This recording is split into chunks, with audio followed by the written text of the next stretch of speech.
MBU-AMON is a village located in Isi-Uzo local government area in Enugu State. They are hardworking people. We went on one of their remarkable days called Opubuzo, spiritual food. Opubuzo is one of their most celebrated cultures in that area.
MBU-AMON is richly blessed with hectares of land. Majority of the people are farmers. Most of who has gone into mechanical system of farming. Opuregede is one of their popular native soup. In fact, if you've not eaten opuregede, you've not gone to MBU-AMON. Most of the people in the town travel back to village on their New Year festival day. We had a discussion with Chief Kirian Ugwabo, who gave us the insight of the festival. Subscribe as you watch. I'm Chief Kirian Ugwabo from Ejon here in MBU-AMON, Isi-Uzo local government area of Enugu State. In Anya, if na a remarkable day in the life of this community, because that I name iri jofu. Number some last of every August is a yearly activity. And just as you can see, you have different masquerades, different shapes. I mean, so many of them.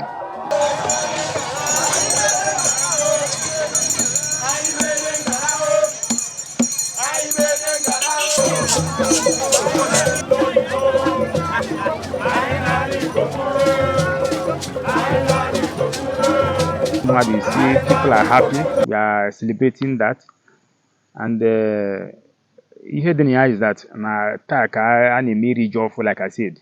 So it's a celebration of what God has given to us, and we thank God for that. We are grateful to God.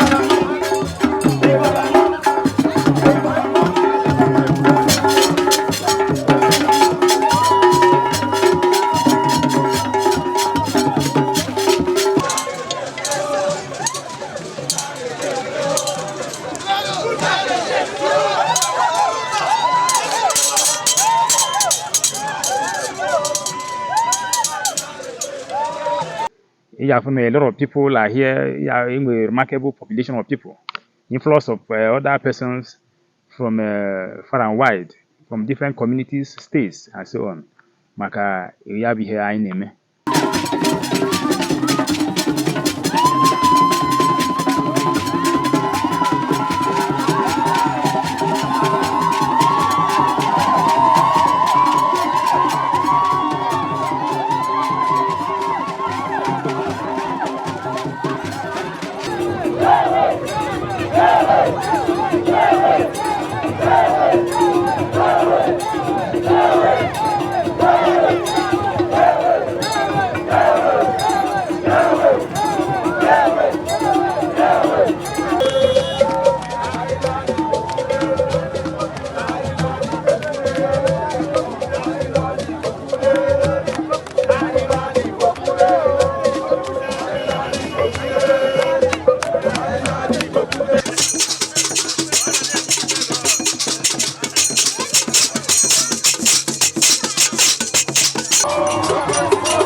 And what Gwamaka make him that now we have a very powerful and peaceful man who is at the helm of affairs in this community. Mbo the traditional ruler. Iye Maria bụ His Royal Highness Igwe Nwabezu Ugwuanyi Ezeutal, the third of Mbu community. And fortunately, I happened to be the secretary of the Igwe Council, that is the cabinet of the community. Chineke nke kere ụwa niile, Chineke nke dị ebube, anyị mgbe igwe mbụ ezutaji mbụ ezutaji dị ọjọọ amụji n'aka wee na-ekene gị n'ihe na-emere anyị bụ mbụ ezutaji emere obodo niile bụ ụwa gụbụ Chineke kere eke. Anyị wetara ọjị nwa n'irigwu anyị wee kene gị na ndụ nke anyị ndụ wee keta aka wee jepụcha mmemme nke anyị na-eme kwa ahụ bụ ịwaji mkpebe na mba anyị bụ anyị na-akpọ ọkpụkpụ ụzọ mba ezutaji. Chineke anyị na-arịọ gị iwere amasị gị wee doo anyị na-eriji ọhụụ nwa anyị ga na-eri ahụkwụrụ ahụ, anyị na-eri ite ala ite ịhụnanya, ite ogologo ndụ, ite udo na ọganihu n'obodo mba ezutaji. Chineke mgbe anyị na-ana ndị bịara bịakwute maka ya iriji ọhụụ nwa anyị na-anụ ebe ha jibe bịa n'udo, ọkwa akpọkọba ha n'ụzọ oge na-amaghị ha na-arụ. Chineke anyị na-arịọ gị ihe ọzọ nke na-enye anyị nsogbu, anyị na-arịọ gị inye ka obodo anyị ka kwupụta ọnụ n'edo obodo ọzọ gbara onye okirikiri unere anya ka anyị medo ihe n'ofu ọganachi na-eji kegbe ezuza okwu eze n'ọnụ gị ikpe mgbaji. Ma ọ bụrụ hụ na mkpụrụ eze bụ eji na-ewere aka gbajie ihe, Chineke nyekere anyị aka udo dị n'ebe anyị bụ mba ezutaji ka anyị wee nwee ike na-eme ihe n'udo dịka otu kwesịrị ọganihu na ịhụnanya wee dị n'obodo anyị. Chineke nye ihe anyị na anyị na-ekele gị ekele gị ọzọ. Ọtụ ihe dị nke anyị na-arịọ gị mana egwu Chineke maka o si wee dị anyị n'obi anyị akagoteghị ọ bụ egwu were ọnọdụ ochi anyị na-ego mere anyị ga-eji mee mba ọzọ. Chineke mgbe anyị na-eji nka na ọra ha ji ụtọ onye nwe anyị n'afa Nna na Nwa na Mmụọ Nsọ.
like I told you earlier, is a big celebration. And with time, you can have so many things I name. Iji gosi gị na ihe anyị na-eme na be anyị abụrụ ihe ya egwu egwu. Mụnwa bụ Chief Ezenuba one of Mbụ. O tego na anyị mewere ife a. O tego anyị mebere ya. And anyị na-ekene Chineke in a very special way for giving us life. And we also very optimistic that in the future years we shall live to testify to the goodness of the Lord. So that is it. And ịbịakwa na be anyị Mbụ, eji ọtụtụ ihe ọma mara be anyị. Short, we are blessed with a lot of things. Onwere ihe anyị na like the green vegetation. We have streams, water or rivers here and there. We have what we call cuisine, different special food preparations. If one abu ile na ba, if you man nweta ebe ọzọ, and you have to buy the more special than other places. In short, by the time we get to the village square or the market square, as the case may be, if that there are a lot of people we'll be seeing who may even have come back home from abroad just because of this very festive period. Okay. Okay.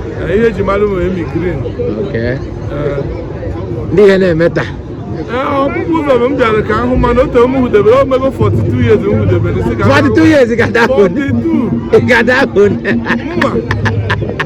1981. Wow. Well, look it out of 42 years. Okay, okay. Even a metal that opposer. MBU AMON. I thought I was okay.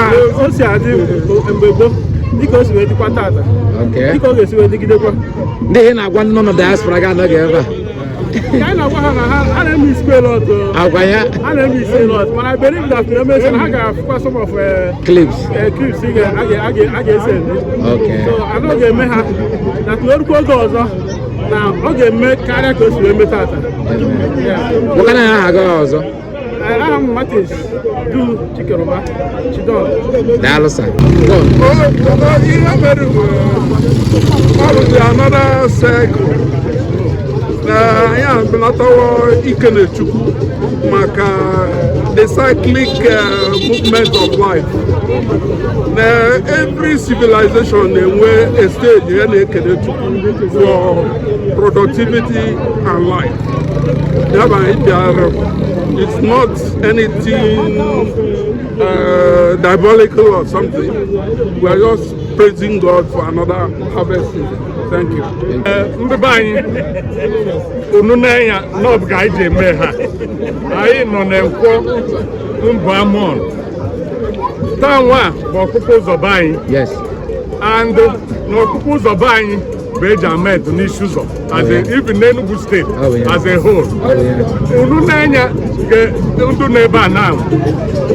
No matter the situation here in Nigeria, the whole community, no we're going on attack eba. Ina eba ne undu umbuji etono beneba. Oh yeah. Emi green neba. Pamsek neba. Jedon neba. So no we go undu umbuji mono gano geba kita. And no kuzo ne anyi undu umbu. Ejiko kuzo ebu. O nwere ndị ga anata na Christmas, but na ha na-anata na ọkụ ụzọ. O nwere ndị ga anata na New Year, but ha na-anata na ọkụ ụzọ. So na ọkụ ụzọ abụghị ihe eji egwuru ndụ mba egwu, and n'unu n'anya na weather na everything na-aga ka o ji kwesị. Weather bụ 100%. Enweghị ihe dịka na mmiri tụrụ kpọm. Because now be high plan or ofuma. Ununaya na security to everywhere. Oh my God, you're not going here. Or going to moto. Or bundu jokpa. Everything. Everybody nearby is secured. So I may new assurance. As far as umbu to concern. Ne ihobune. Oh enjoyment of unukyorun ne with that. Oh more with the President General of Umbu. Do mazi innocent umbu lichu. So because I'm making everybody better. Mena shun na unini na anarebu unijibia nudo na umu na enwe nsogbu Jesus. Amen. Thank you. Yeah, thank you. So Ifoma, and Otegifa Bidor is about 300 years ago. It's about 300 years ago. Nwere ihe na-amarụ that n'ije na obodo dị iche iche enwere omenala eji mara ha. And ịbịa na be anyị nwere ife ọzọ anyị na-eme dị very remarkable na-abụrụ dịka this ọpụpụ ụzọ, ihe anyị na-akpọ ya ọpụpụ ụzọ. So anyị amarọ onwe mgbe gboo anyị na-emebi ihe dịka ọmabe, but ọmabe had not in existence now because of some reasons. We swept it under the carpet. But today, this purpose of a thing, I don't think it's something that will go into extinction soon, because when any dark side of the story, when it comes to that, is something that is just as transparent as a glass. Oh, men are only open like when if I'm asking an easy. The more one half, when you look at 1884 Johnny, no, just when you put out clear, and that's that. Ndị be anyị na-ejikwa ohere a eme dịka a na-akpọ competition na igwupụta ji from different farms. You feel that in short, it's very important ka we this opportunity so that any time onye ọbụla from any part of the world or Nigeria in particular chọọ ime anything ya na-asị ime na-achọ ji omenala, ịbịa na Igbo, ịbịa na Igbo ije so Enugu steeti, ịbịa na Enugu steeti, ịbịa n'isi ụzọ ịbata na Mbụ, ịbataza na Mbụ, then ijo ese MBU-AMON ebe aka na-akọ ji kacha ibia, ihe afụ na nwere ji ahụ bunye gị, ị gaghị eji ofu aka bunye buru abụ ji. So ọ bụ ife anyị ekene Olisa, abụ ihe anyị ekene Olisa na ọ bụrụ obere ihe. Ọ na-abụ ikene dike na nke o mere eme o mekwe n'ọzọ. So ọ ya mere ọ na-abụ ruo oge a anyị awagodo iji waa ji a bụ iji kene Chineke. Ha nwere ihe ndị Igbo anyị ndị ọdịnala na-akpọ Ushajọkụ n'asụsụ be anyị. Ushajọkụ adịka asị na ihe a na-eme bụ iji kene Chineke maka otu o si enyere anyị aka ma chekwebe anyị ma ihe anyị kọrọ n'ugbo ma anyị nwa anyị apụtakwa fụkwa ime dịka na arụ ọzọ na anyị ka ga-eme ya ma chịgụnyekwa ya ogologo na arụsị ike. Ọ bụ ihe ndị a bụ mmemme dịcha iche iche anyị na-eme. Ọ na-enye anyị ezigbo ọṅụ. Onye bịara ba ọ na-ejikwa ohere afụ ọtụtụ mmadụ, ụmụ agbọghọ na-abata, ndị gụrụ akwụkwọ, ndị mara ama, ndị dịcha n'iche iche. Enwere illustrious sons and daughters of the community. Ọ ya bụ ịbịachaba anyị ya echetakwa azụ n'oge ọzọ ifu that na ihe ọma ka anyị na-eme na be anyị, ihe anyị na-eme na be anyị erika. Ndị obodo ọzọ na-abịa aṅụmiri ihe anyị na-eme na be anyị jebe na be ha, because ama na ihe ọma adịrọ nso. So onye fụkwa na ihe ọma ụzọ dị mma agaghị ugboro abụọ. So ya bụ ihe anyị na-eme erika ma dị. And dịka ihe m na-ekwu, ife gbasara ihe ọdịnala anyị na-eme ọ bụ ihe tegoro aka ebe 300 ebe 300 years ago. So maka na ihe dị mma ya mere ọ na-abụ anyị na-eme ya, ọtụtụ ndị mmadụ na-abịa ịfụ ụdị mmọnwụ ya afụ taa, o nwere ike ọ bụ na mmọnwụ na-afụbeghị ebe ọzọ, ọ na-achụ mmadụ ọsọ, ndị mmadụ na-enwe aṅụrị, a na-emechi ihe dị iche iche. So ọ bụ ihe ọma ka ọ bụ. In the business world, I'm known as Kira Movies because I'm a movie producer, an actor, and a script writer. It might interest you to also know that I'm a teacher by profession. If it's one of my film, I have produced a lot of films in the past. I produced The Price of a Princess, The Wrong Choice, and as I speak with you now, I'm working on a new film that will be shot as soon as possible, The Genesis. Nke a na-akọwa ka anyị si from obodo ọzọ nata na be anyị bụ Mbụ. It's a very interesting story, and it's going to be an epic film. Like that of The Price of a Princess is epic and glamour. But then The Wrong Choice is a complete glamour. Most of my films, when you watch my films, are very, very interesting. And it's not as if I'm trying to blow my own trumpet, but I take time to write script, and I make sure that I get the best actors and actresses to be part of it. As a matter of fact, I am in rehearsal kita maka the new film I want to produce, which is the Genesis. And it might interest the members of the public to be part of it. In other words, onye chọrọ inweta m through through phone call. I have my numbers like 080-6071-4802, 080-6071-4802, or 070-6283-4218. Like what I'm saying, I'm Chief Kirian Okwudili Ogwagbo, Ezenuba 1 of Mbụ. And like I also told you, I'm the Secretary of Igwe's Cabinet. of MBU.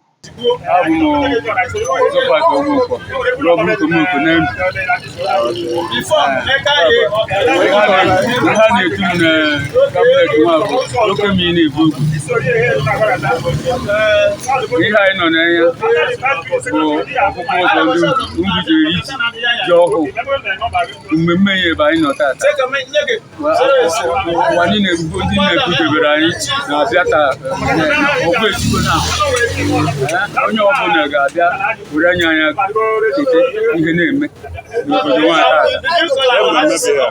ọkpụkpụ ụzọ ya bụ ịwa ji ya bụ mgbu na awa ji ọfụ ihe m na-agwa ọha na eze bụ onye ọbụla bịa urie ga-eji eme mmemme n'ebe nke anyị maka ndị ọbụla na-eme ga-eje bido na mbụ eme ọ bụ omenala bụ anyị nọ na ya.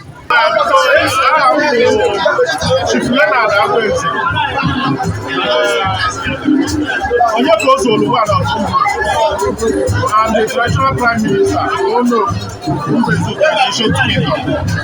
ife anyị na-eme bụ eme eji ọfụ ife anyị na-akpụ ya ọkpụkpụ ụzọ anyị a na-eme ewu osi na-eyi and we are grateful to God maka na ise na anyị